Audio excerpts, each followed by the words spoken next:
ലോകക്രമവും ജീവിതക്രമവും എല്ലാം തെറ്റി മിഡിൽ ഈസ്റ്റിൽ മറ്റ് GCC രാജ്യങ്ങളുടേത്, മറ്റെന്ന് വെച്ചാൽ ഇറാൻ ഒഴികെയുള്ള രാജ്യങ്ങളുടേത്. അവിടെ ഉണ്ടാകുന്ന വ്യവസായ നഷ്ടവും സാമ്പത്തിക നഷ്ടവുമൊക്കെ കണക്ക് കൂട്ടുന്നതിന് അപ്പുറമാണ്. വ്യവസായ സംരംഭങ്ങളും മറ്റ് സാമ്പത്തിക സംരംഭങ്ങളുമൊക്കെ ഒരുപാട് പ്രതിസന്ധിയിലും ഞെരുക്കത്തിലേക്കും വീണുകൊണ്ടിരിക്കുകയാണ്. ഗൾഫിൽ നിന്ന് നാട്ടിലേക്ക് ആളുകളെ ലീവിനയക്കുന്ന പ്രവണതയും വർദ്ധിച്ചിട്ടുണ്ട് എന്നാണ് പറയുന്നത്.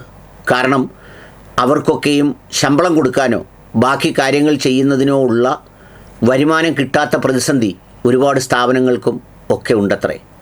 അതെ, ഇറാനിൽ അമേരിക്കയും ഇസ്രയേലും ചേർന്ന് നടത്തിയ ആ അധിനിവേശത്തിൽ പ്രയാസത്തിലായത് മറ്റ് GCC രാജ്യങ്ങളും അവരുടെ മേൽ ലോകത്തിന് നൽകിയ ഏറ്റവും കടുത്ത വിശ്വാസവുമാണ്. ഉദാഹരണത്തിന് UAEയിൽ ഒരിക്കൽ പോലും ഇത്തരമൊരു ആക്രമണം നമ്മുടെ സ്ഥാപനങ്ങളിലേക്കോ അല്ലെങ്കിൽ കടകളിലേക്കോ എത്തിച്ചേരുമെന്ന് അവിടുത്തെ സർക്കാർ ഒരു കാലത്തും പ്രതീക്ഷിച്ചതേയില്ല.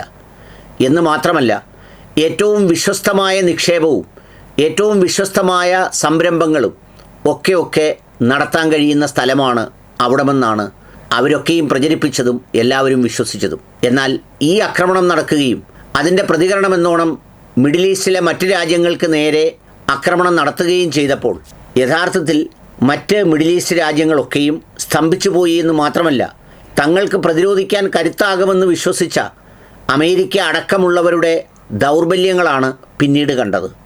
അമേരിക്കൻ ബേസുകളാകെ തകർത്തത് കൂടാതെ കഴിഞ്ഞ ദിവസം സൗദിയിലുള്ള ഒരു എയർബേസും ഏതാണ്ട് അടിച്ചു തകർത്തതിലൂടെ 200ഓളം പേർ ബങ്കറിനകത്തു വരെ ചെന്ന് പരിക്കുപറ്റി എന്നുള്ള വാർത്തകളൊക്കെ പലരും പങ്കുവെക്കുന്നുണ്ടായിരുന്നു. ഇതുകൂടാതെ യൂറോപ്പിലെ ആളുകൾ നല്ലൊരു ശതമാനവും അവിടെ നിന്ന് സ്വന്തം നാടുകളിലേക്ക് വിമാനം കയറി. എന്നുവെച്ചാൽ മിഡിൽ ഈസ്റ്റിലെ ആക്രമണം അത്രമേൽ ഭ്രാന്തമാകുമെന്ന് അവർ വിശ്വസിച്ചു എന്നർത്ഥം. അത് വേറൊന്നും കൊണ്ടല്ല, നമ്മൾ സാറിന് പറയുമല്ലോ, വെളിവില്ലാത്ത ട്രംപും ഏറ്റവും മാരകവും നീതിരഹിതവുമായ പ്രവർത്തനങ്ങൾ നടത്തുന്ന നെതന്യാഹുവും മറുവശത്ത് പിടിച്ചു നിൽക്കാൻ വേണ്ടി എന്തും ചെയ്തു കളയുന്ന, എന്ത് ചെയ്യുമെന്ന് യാതൊരു ഉറപ്പുമില്ലാത്ത ഇറാനുമാവുമ്പോൾ അതിൻ്റെ പ്രതിസന്ധി ഏറ്റവും കൂടുതൽ ഉണ്ടായത് മിഡിൽ ഈസ്റ്റിലാണ്. അത് നിസ്സാര പ്രതിസന്ധിയല്ല, നമ്മൾ കാണുന്നതിനൊക്കെ അപ്പുറമാണ്. കാരണം അവിടുത്തെ ഓരോ ആക്രമണങ്ങളും അവരുടെ സാമ്പത്തിക നിലയും സാമ്പത്തിക സ്ഥിതിയുമൊക്കെ വല്ലാതെ പ്രതിസന്ധിയിലാക്കുന്നുണ്ട്. അത് ഏറ്റവും കൂടുതൽ പ്രതിസന്ധി ഉണ്ടാക്കുന്നത് ദുബൈയിലാണ്.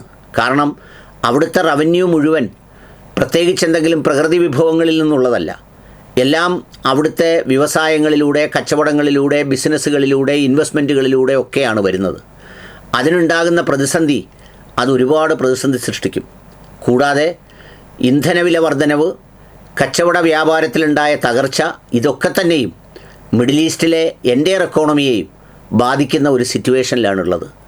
അതുകൊണ്ടാണ് പലപ്പോഴും ഈ യുദ്ധത്തിൽ എന്തെല്ലാം വേദനകൾ ഉണ്ടായിട്ടുണ്ടെങ്കിലും തിരിച്ചു പ്രതികരിക്കാനും നേരിട്ട് അതിൻ്റെ ഒരു ഭാഗമാകാനും മിഡിൽ ഈസ്റ്റിലെ മറ്റ് രാജ്യങ്ങൾ ശ്രമിക്കാതെ നിശബ്ദത പാലിച്ചു പോകുന്നത്.